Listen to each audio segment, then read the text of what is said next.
Bundok ng tralala. Ay, dito nga ako sa may puno ng aratilis. Ano ang tawag nito sa puno na ito? Hindi ko alam, nalalapad ng dahon eh. Ayan, ano nga yan? Tsaka ito, ayan. Pero mabilis siguro to mabuhay. Kasi nagkuha lang siya ng sanga doon. Tapos tinanim niya na, ayan na siya. Oh. Ano ko yung puno na ito? Hindi ko alam eh. Ayan, dami. Dito nga ako pala sa mga puno-puno na ito. Tabi kayo dito. Tabi. Ayan.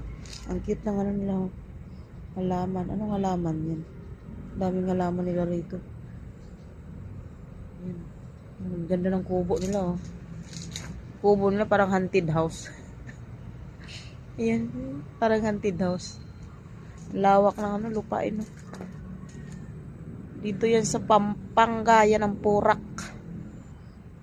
Bundok ng Purak. Yan siya. Pero hindi pa ako nakarating dyan eh. Pampanga. Yan ang bundok ng Pampanga na Purak. Purak ba yun? Oo nga. Ang lawak pa ng ano dito. Lumabas. Ayun, ganda ng ano. Puro dilaw. Yan oh. Kay Leras yan.